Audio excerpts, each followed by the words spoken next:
নমস্কার বন্ধুরা, food and more SM চ্যানেলে আপনাদের সবাইকে জানাই স্বাগত। আজ ওয়েদারটা খুব ভালো, একেবারে রোদ ঝলমলে ওয়েদার। আর ওইদিকে মা সকাল সকাল টাটকা টাটকা মাছ নিয়ে এসে হাজির। চলুন আজকে আপনাদের দেখাই মা কীভাবে খুব সহজেই ছোট মাছ কেটে বেছে নিচ্ছে ও রান্না করছে। আজকে মা বাজার থেকে 2 ধরনের মাছ এনেছে, পুকুরের টাটকা মৌরলা মাছ আর বেলে মাছ। প্রথমে মৌরলা মাছগুলোকে পেট কেটে পোঁটা বার করে দিতে হবে আর লেজগুলোকে কেটে নিতে হবে। আর এই মাছের আঁশ থাকে খুব ছোট ছোট, আলাদা করে ছাড়ানোর প্রয়োজন পড়ে না। মাছ ধোয়ার সময় লবণ দিয়ে ভালো করে ধুয়ে নিলেই মাছের আঁশ চলে যায়। আর বেলে মাছগুলোকে একে একে পাখনা কেটে আঁশ ছাড়িয়ে নিতে হবে। তারপরে মাছগুলোকে 4 টুকরো করে নিলেই হবে। মাথার পিস যখন করবেন তখন একেবারে পোঁটা বার করে নিতে হবে আর মাথার পিসটাকে হাফ করে দেবেন। আপনারা চাইলে মাছের পিস একটু বড় করে নিতে পারেন। আমরা 4 টুকরোই রেখেছিলাম। এরপরে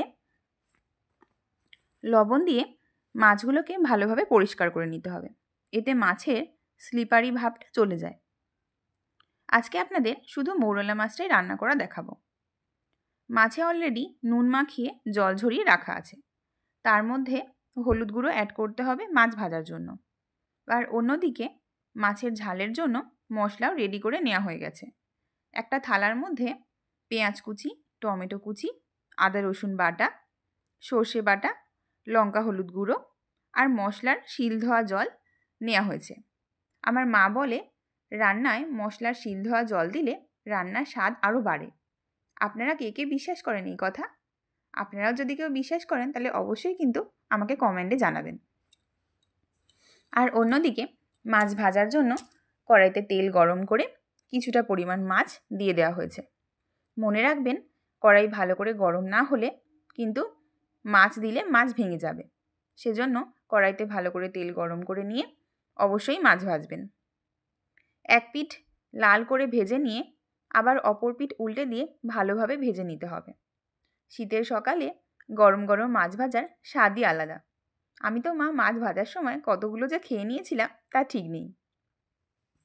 এভাবে মাছগুলোকে সব ভেজে নিতে হবে। আর অন্যদিকে মাছ ভাজা হয়ে গেলে এই একই কড়াইতে তেল দিয়ে কড়াইতে পেঁয়াজ ও কালো জিরে ফোড়ন দিতে হবে। পেঁয়াজ অল্প ভাজা হয়ে গেলে তার মধ্যে টমেটো অ্যাড করতে হবে। তারপরে একে একে আদা রসুন বাটা, হলুদ গুঁড়ো, লঙ্কার গুঁড়ো, লবণ, জিরের গুঁড়ো দিয়ে ভালোভাবে নেড়েচেড়ে ভেজে নিতে হবে। এরপরে সামান্য জল অ্যাড করতে হবে। এখানে মা ওই মশলার শিল ধোয়া জলটাই অ্যাড করেছে। তারপর ঝোল ফুটে এলে ভেজে রাখা মাছগুলোকে অ্যাড করতে হবে। তারপর মাছ দেওয়ার পরে এখানে জাল দিয়ে সর্ষে বাটা আর ধনেপাতা দিয়ে নাড়াচাড়া করলেই রেডি হয়ে যাবে মৌরলা মাছের ঝাল।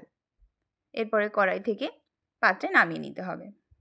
আমার মা বলে যে এই মৌরলা মাছের স্বাদ নাকি আলাদা। মায়ের দিদার হাতের সেই মৌরলা মাছের স্বাদ এখনও ভুলতে পারে না। তবে আমার মায়ের হাতের এই মাছের ঝালও কিন্তু অসাধারণ, ভোলার মতো নয়। আপনাদের রান্নাটি কেমন লাগলো অবশ্যই জানাবেন। আর রান্নাটি ভালো লাগলে অবশ্যই লাইক করবেন, শেয়ার করবেন এবং সাবস্ক্রাইব করে আমাদের চ্যানেলটির পাশে থাকবেন।